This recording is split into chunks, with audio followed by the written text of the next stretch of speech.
આજે આપણે ટીંડોળાનું super tasty અને ઝડપથી બની જાય તેવું શાકની રેસીપી જોઈશું, તો વિડીયોને એન્ડ સુધી જરૂરથી જોતા રહેજો. તમારું સ્વાગત છે મારી ચેનલમાં અને આપ સૌને મારા જય શ્રી કૃષ્ણ. તો ચાલો શરૂ કરીએ આજની આ રેસીપી.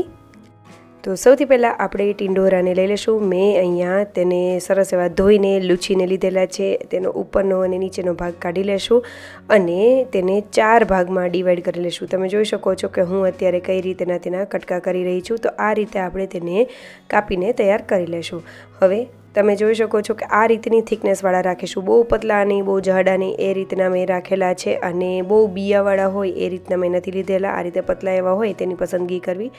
હવે આપણે તેને સાઈડમાં રાખીશું અને એક મસાલો પ્રિપેર કરીશું. તેના માટે મિક્સર જાર લીધેલું છે, તેમાં થોડા સિંગદાણા, સેવ લીધેલી છે. તમારી પાસે ગાંઠિયા હોય તો એનો પણ ઉપયોગ કરી શકો છો. 1 ચમચી જેટલા સફેદ તલ લીધેલા છે અને તેને સરસ રીતે ગ્રાઇન્ડ કરી લેશું. ઇનકેસ તમારે જો એવું હોય કે સફેદ સિંગદાણા જે છે તેને રફલી ક્રશ કરવા હોય ને, તો તમે પહેલાં સેવ અથવા તો ગાંઠિયા જે કંઈ હોય તેની સાથે તલ એડ કરીને ગ્રાઇન્ડ કરી લેવા. પછી તમારે રફલી સિંગદાણાને ક્રશ કરીને પણ એડ કરી શકાય. બહુ સરસ એવો તેનો પણ ટેસ્ટ લાગે છે ભરેલા શાકમાં. હવે આપણે તેને સાઈડમાં મૂકી દઈશું એક બાઉલમાં એડ કરીને. અને મેં અહીંયા મરચાંને બારીક એવા કટ કરી લીધેલા છે. તમને જો તીખું ફાવતું હોય જેટલું એ રીતે લેવાના છે મરચાં. અને ધાણાભાજીને પણ એકદમ બારીક એવી કટ કરીશું. ધાણાભાજી એડ કરવી જેથી કરીને બહુ જ સરસ એવો આ મસાલામાં ટેસ્ટ આવે છે. હવે મસાલો જે આપણે બાઉલમાં કાઢેલો છે તેમાં ધાણાભાજી, જે લીલું મરચું કાપેલું છે એ, આદું ખમણીને એડ કરી દઈશું. લાલ મરચું પાવડર, મેં કાશ્મીરી લાલ મરચાંનો ઉપયોગ કરેલો છે. હળદર પાવડર, ધાણા જીરા પાવડર અને ગોળ આપણે એડ કરીશું. અને ગરમ મસાલો પણ મેં એડ કરેલો છે. અને દેશી ગોળનો મેં અત્યારે ઉપયોગ કરેલો છે. અને સાથે લીંબુ એડ કરી દઈશું. લીંબુ અત્યારે સિઝનમાં બહુ મોંઘા હોય છે, તો તમે આમચૂર પાવડરનો પણ ઉપયોગ કરી શકો છો. જો તમારી પાસે ન હોય તો આ એક ઓપ્શન પણ રહે છે. આમચૂર પાવડર પણ સરસ એવો ટેસ્ટ આપે છે. હવે બધી વસ્તુને થોડું એવું તેલ એડ કરીશું અને મિક્સ કરી લેશું. તેલની જેટલી જરૂર પડે એટલું જ એડ કરવું. મેં અહીંયા આશરે 1 થી 1.5 ચમચી જેટલું તેલ એડ કરેલું છે. લસણવાળી ચટણી મેં એડ કરેલી છે. મેં કાશ્મીરી લાલ મરચું એડ કરેલું છે. તમે અહીંયા લસણને ક્રશ એટલે કે ખાંડીને પણ એડ કરી શકો છો. હવે સ્વાદ પ્રમાણે મીઠું અને થોડી એવી હિંગ આપણે એડ કરી દઈશું અને બધી વસ્તુને મિક્સ કરી લેશું. ચાખી લેશું એક વખત. મસ્ત એવા એકદમ ચટપટો એવો આ મસાલો બનીને તૈયાર થઈ ગયો છે. હવે આપણે એક કઢાઈ લઈ લેશું. તેમાં તેલ એડ કરીશું. તો તેલ જે આ ભરેલા શાક હોય છે તેમાં થોડું એવું ચડિયાતું હોય છે, તો એ રીતે એડ કરીશું. હવે આપણે તેમાં તેલ આવી જાય એટલે રાઈ એડ કરીશું અને થોડી એવી હિંગ પાવડર એડ કરીને બધી વસ્તુ ક્રેકલ થઈ જાય એટલે આપણે ટીંડોરાને એમાં એડ કરી દઈશું અને સરસ રીતે આપણે હલાવી લેશું. ટીંડોરાને આપણે અહીંયા તેલમાં જ ચડવા દેવાના છે, એટલે એ પ્રમાણે આપણે તેલ એડ કરવાનું છે. અને કાઠિયાવાડી શાક હોય કે ગુજરાતી શાક હોય તેમાં તેલનું પ્રમાણ થોડુંક વધારે હોય છે. જનરલી કાઠિયાવાડમાં ટીંડોરાનો સંભારો બનતો હોય છે, પણ અહીંયા મેં અમદાવાદ આવીને જોયું છે કે અહીંયા ટીંડોરાનું શાક પણ બનાવે છે, એટલે બહુ સરસ એવું ટેસ્ટી આ શાક બને છે. હવે આપણે ટીંડોરાને લો ફ્લેમ ઉપર પાણીવાળી ડીશ રાખીને વરાળે ચડવા દેશું.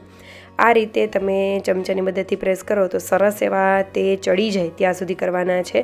તો ડીશને લઈ લેશું અને હવે તેમાં આપણે બધા મસાલા એડ કરીશું. તો કાશ્મીરી લાલ મરચું, ધાણા જીરા પાવડર અને થોડું હળદર પાવડર એડ કરી દઈશું અને બધી વસ્તુને થોડીવાર માટે સાતડીશું, જેથી કરીને મસાલા જે છે તે કચાશવાળા ન રહે. થોડીવાર માટે જ સાતડી લેશું, બળવા નહીં દેવાના. હવે આપણે જે મસાલો પ્રિપેર કર્યો છે તે આપણે એડ કરી દઈશું. તો સૌથી પહેલાં મેં થોડો મસાલો એડ કર્યો છે. જેટલા મસાલાની જરૂર પડે એટલો એડ કરીશું. જો વધારે મસાલો થઈ ગયો, મતલબ કે વધારે બનાવ્યો હોય, તો તમે તેને સ્ટોર પણ કરી શકો છો. 4 થી 5 દિવસ માટે કંઈ જ થતું નથી ફ્રીજમાં સ્ટોર કરીને રાખો તો. હવે મેં બધો મસાલો એડ કરી દીધેલો છે અને જે ડીશમાં પાણી મેં ઉપર જે વરાળે થવા માટે રાખેલું હતું તે જ ગરમ પાણી મેં આમાં એડ કરેલું છે. અને મસાલો સરસ એવો મિક્સ કરી લેશું અને તેમાં પાણી એડ કરી દેશું, એટલે તે લો ફ્લેમ ઉપર ડીશ ઢાંકીને રાખીશું. સરસ એવો મસાલો પણ ચડી જશે.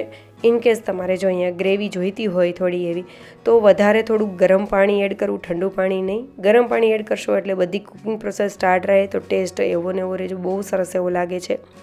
હવે થોડીવાર પછી મેં ઉપરનું ઢાંકણ ખોલીને આપણે જોઈ લેશું તો તમે જોઈ શકો છો કે સાઈડમાં તેલ પણ છૂટું પડી ગયું છે અને સરસ એવો મસાલો પણ થઈ ગયો છે.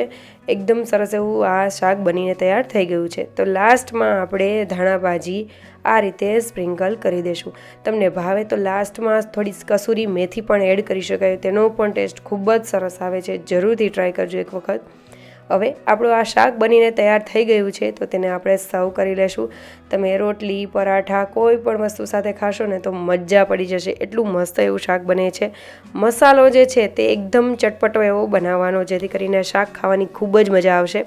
અત્યારે મેં થોડું ડ્રાય એવું શાક બનાવ્યું છે, પણ ગ્રેવીવાળું શાક પણ બહુ જ સરસ એવું લાગે છે. તો જરૂરથી આ રેસીપી ટ્રાય કરજો. તમે ક્યારેય પણ આ રીતે શાક ન બનાવ્યું હોય ટિંડોરાનું તો જરૂરથી ટ્રાય કરજો. બધાને ખૂબ જ ભાવશે અને એકના બદલે 2 રોટલી તો ખવાઈ જ જશે. એટલું સરસ એવું બને છે. તો જરૂરથી ટ્રાય કરજો. અને આજની મારી આ રેસીપી ટિંડોરાના ભરેલા શાકની તમને કેવી લાગી એ પણ મને કમેન્ટ કરીને જરૂરથી જણાવજો. અને જો સારી લાગી હોય તો લાઇક, શેર અને સબસ્ક્રાઈબ કરજો. કમેન્ટ કરવાનું ભૂલતા નહીં. અને તમે કઈ રીતે બનાવો છો એ પણ મને જરૂરથી જણાવજો. બહુ સિમ્પલ છે, કોઈ પણ વ્યક્તિ આસાનીથી બનાવી શકે ને તેવું છે. તો જરૂરથી ટ્રાય કરજો. Thank you for watching.